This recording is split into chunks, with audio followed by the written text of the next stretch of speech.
We are part management consultancy, part creative shop, and part performance agency. And so we approach everything really through the lenses of, first, what is it that needs to happen? Where can we create leverage? The second thing is the delivery vehicle. So that's usually media.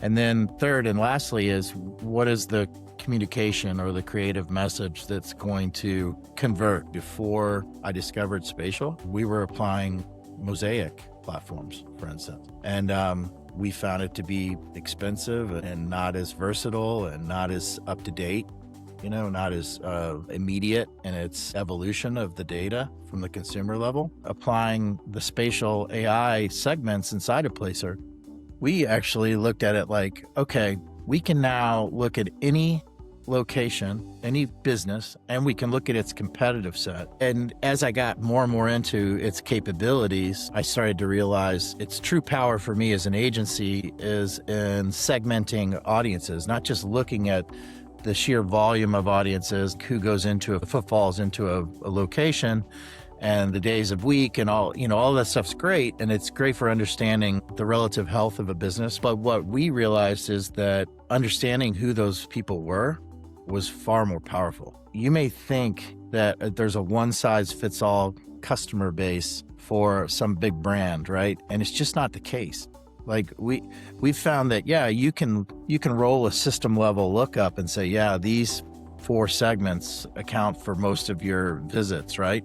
But what if they don't? What if in Wichita, that's not the segments that you need to cater to? And if all of your marketing is this sort of, I don't want to call it lazy, but it's definitely a shortcut idea, like we're talking to this one sort of persona and it's just this type of person and they're everywhere that we are. And it's just not the case, right? And even if they are sort of there, like the segments act incredibly different in different parts of the country. But the system, once all that data is there, it starts to become very predictive, but it's also very efficient.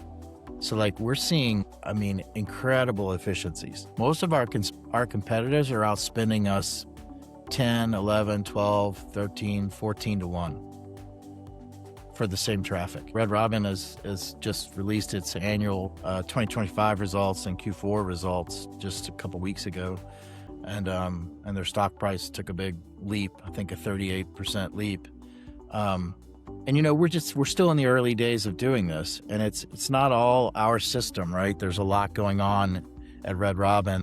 We're using your audiences, but we are using them down to the micro segment level, and then often there'll be clusters of them, like an A3 and a B2 and so we'll go down and those will be very unique to the location level. It's interesting too, because it also allows us to troubleshoot.